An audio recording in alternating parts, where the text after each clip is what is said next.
मन। मान की तान नहीं मैं त्यागत, मान ही डूबत जात रहा मैं, हरि चरण में नाही लागत। मैं भी कैसा मूर्ख हूँ जो सब कुछ जानते समझते हुए भी अपने मन की तान अर्थात अभिमान को त्यागने के लिए तैयार ही नहीं। मान अपमान, यश अपयश तथा अनुकूलता प्रतिकूलता की मिथ्य भावनाओं में दिन प्रतिदिन डूबता ही चला जा रहा हूँ। अपने स्वार्थ के अतिरिक्त कुछ दिखाई अथवा सुनाई नहीं देता। अंधे की भांति अंधेरे में ही मार्ग टटोलता हुआ भटक रहा हूँ, किंतु फिर भी प्रभु चरणों का आश्रय ग्रहण नहीं करता। कैसी विचित्र तथा दयनीय स्थिति है मेरे मन की। जो कल्याण का मार्ग है, जिसमें श्रेय है, उस पर तो चलता नहीं, तथा जिसमें प्रत्यक्ष मिथ्यात्व भरा है उसको त्यागता नहीं। मन की यही बहिर्मुखी दशा अशुद्ध मन का घोतक है। मन की अशुद्ध अवस्था में तमोगुण तथा रजोगुण का अंतर में पूरी तरह साम्राज्य स्थापित होता है। मन चाह कर भी विषय भोग की उन्मुखता से मुक्त नहीं हो पाता। बार बार उसे रोकने पर भी वह जगत की ओर ही भागता है एवं जीव को विषयों के गर्त में धकेलता ही चला जाता है। इसमें मन का भी कोई दोष नहीं। जीव ने ही मन को ऐसा रूप प्रदान किया है। स्वयं ही जीव माया में उलझता है तथा फिर स्वयं ही उससे बचाव के मार्ग ढूंढता फिरता है। मन की शुद्ध तथा अशुद्ध अवस्था पूर्णतया जीव के अपने सामर्थ्य, साधना एवं पहुँच पर आधारित है।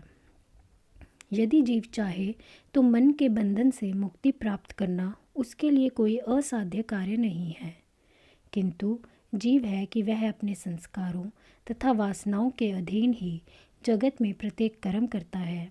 उसे अपनी इस दयनीय स्थिति को अपनी विवशता मान लिया है तथा उसी के अधीन अपने आप को पूर्णतया अपने मन के प्रति समर्पित कर दिया है।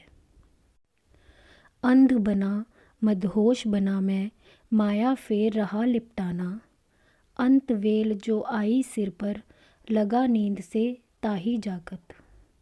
मैं अपने अंतर में अनंत असीम प्रकाश का स्वामी होते हुए भी तम अंधकार में अंधा बना बैठा हूँ।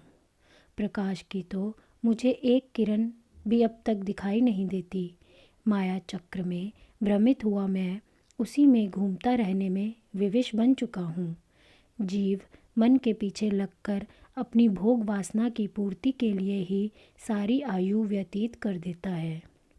अब जब मुझे जगत का यह किनारा अपने हाथों से छूटता दिखाई देने लग गया है, यानी अंतिम समय सिर पर आ गया है, तब मैं निद्रा से कुछ जागा हूँ। जगत में आसक्ति का भाव मन में लिए हुए भी मेरे अंतर में कुछ विवेक की क्षीण आवाज़ भी उत्पन्न हुई है। इसको चाहे मृत्यु भय के कारण समझ लिया जाए, किंतु फिर भी यह एक शुभ लक्षण तो है ही। कभी भी मन के अंदर यह भाव जागृत हो जाए कि जीव का कल्याण सेवा, कर्म एवं प्रभु स्मरण में ही है तो अच्छा है, किंतु कठिनाई यह है कि ऐसा विवेक क्षण मात्र के लिए ही उदय होता है। जब भय अथवा संकट के विपरीत असर सामने से हट जाता है तो पुनः जगत के अविवेक रूपी संस्कार चित्त में उदय होकर उसे तमोगुणों से आच्छादित कर देते हैं। जन्म जन्मांतर से जीव इसी उधेड़ बुन में ही पड़ा हुआ है। भवसागर में गोते खाता चला जा रहा है। जीवन तो मन के पीछे भागते निकाल देता है, किंतु मृत्यु सामने आने पर भय आक्रांत होने से उसे कुछ होश आती है, किंतु अगले शरीर में पहुँचते पहुँचते पूर्व जन्म का जागृत विवेक विलुप्त हो जाता है। जीव माया में ही उलझकर रह जाता है। यह जीव की नियति बन चुकी है। वह सदैव ही अपने मन की अस्वाभाविक अवस्था में ही बने रहना चाहता है।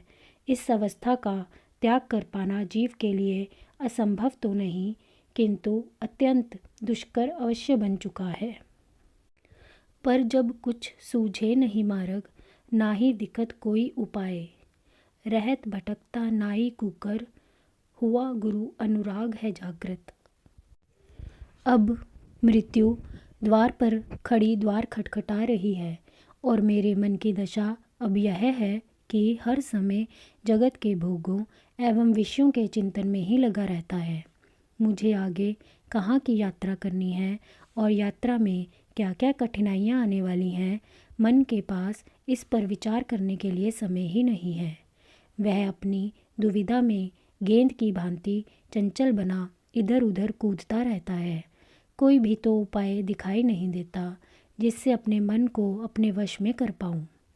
ना तो कोई विवेकपूर्वक विचार स्थिर रह पाता है और ना ही कोई निश्चय अडिग बन पाता है। मेरा मन एक ऐसे आवारा कुत्ते की भांति है जिसका कोई घर नहीं, कोई ठिकाना नहीं। कभी मुंह उठाकर एक द्वार के आगे खड़ा होता है तो कभी दूसरे द्वार पर। उसे हर जगह से भगाया निकाला जाता है। वह भयभीत तथा अपमानित भी होता है, किंतु बीच बीच में कहीं कहीं किसी द्वार से उसे रोटी का टुकड़ा मिल जाता है तो वह अपने आप को बड़ा संतुष्ट समझता है। दूसरे कुत्ते भी इससे छीना झपटी करते हैं। उधर प्राय घरों के द्वार से भी भगा दिया जाता है, किंतु मन है फिर भी अपना मार्ग बदलने को तैयार ही नहीं। वह चंचलता त्यागना ही नहीं चाहता।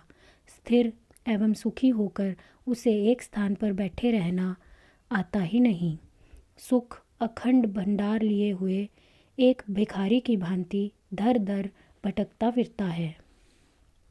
तभी एक दिन मन में चेतना जागृत हुई। जगत की असारता का कुछ भाव चित्त में उदय हुआ। जो जगत कभी इतना सुहावना, लुभावना तथा आकर्षक दिखाई देता था, उसकी निस्सारता समक्ष प्रकट होने लगी। मैं सोचने लगा कि जगत में स्थिर सुख कहीं उपलब्ध तो है ही नहीं।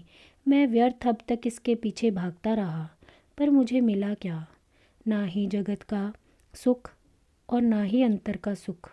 जगत का सुख तो तब किसी को मिले जब जगत में सुख हो, और अंतर का सुख तभी मिल सकता है जब अंतर लक्ष्य एवं प्रभु कृपा प्राप्त हो।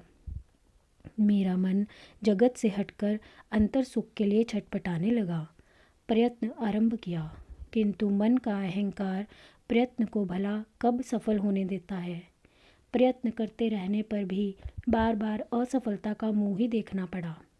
अब तक मैं अपने अहंकार युक्त प्रयत्न पर भरोसा करते हुए पुरुषार्थ में ही लगा था, किंतु जब ऐसा निश्चय हो गया कि अपना मन अपने प्रयत्न से कभी भी अपने वश में नहीं आ सकता, तभी किसी पथ प्रदर्शक अथवा गुरुदेव की आवश्यकता अनुभव हुई। मुझे गुरुदेव तो प्राप्त नहीं हुए, किंतु मन में उनके प्रति अनुराग अवश्य जागृत हो गया। यह भी कैसा संयोग है कि गुरु कृपा प्राप्ति के बिना ही गुरुदेव के मिलन तथा उनकी कृपा प्राप्त करने के लिए मन ललायत हो उठा। जगत विषयों से जूझता हुआ मन गुरु अनुराग की मधुर एवं रसीली याद में डूबने लगा। अब तक तो मैं जगत के विषयों के लिए भटकता था, किंतु अब गुरुजी खोजने के उद्देश्य से भटकना आरंभ हुआ। मन की चंचलता तो फिर भी बनी रही, किंतु इस चंचलता का आधार अब जगत विषय नहीं थे। उनके प्रति मेरा मोह भंग हो चुका था। अब यह चंचलता गुरु कृपा प्राप्ति निमित्त थी। यह भी साधक के मन की दशा विशेष है। प्रथम तो संसारी जीव का मन जगत विषयों से हटता ही नहीं। यदि जगत विषयों से वह कुछ उदासीन होना आरंभ करता है तो भी अहंकार पीछा नहीं छोड़ता तथा साधना में भी अहंकार समाविष्ट हो जाता है। गुरु कृपा के बिना गुरु कृपा नहीं होती। जब तक गुरु के मन में शिष्य के प्रति कल्याण का भाव उदय नहीं होता, वह अपने आप को शिष्य के समक्ष नहीं प्रकट करते तथा ना ही उस पर कृपा करते हैं। साधक का कर्तव्य अपने चित्त में प्रभु अथवा गुरुदेव के प्रति अपने अनुराग को बढ़ाते चले जाना है। उसका यही प्रयत्न है। यही उसकी साधना का एकमात्र स्रोत है, जहाँ से साधना का स्वाभाविक प्रवाह अनायास ही बहने लगता है। यह स्थिति अध्यात्म उत्थान की ओर आगे बढ़ने के लिए आवश्यक भी है एवं प्रत्येक साधक के जीवन में कभी न कभी यह प्रकट होती है। तीर्थ शिवोम प्रभु भगवंता, अब तो बीती जाए रही है, अब क्या होगा कैसे होगा मैं तो कुछ भी नहीं जानत। अंत में अपने मन के अत्याचारों से घबराया हुआ भक्त साधक प्रभु के समक्ष विनय करता हुआ कहता है कि हे प्रभु, अब तो यह आयु व्यतीत होने को आ गई है, क्या होगा कैसे होगा, मन कैसे वश में आएगा, कब गुरुजी मिलेंगे, मैं कुछ जानता नहीं। जीव के पास आयु है ही कितनी, उसके व्यतीत होने में देर ही कितनी लगती है।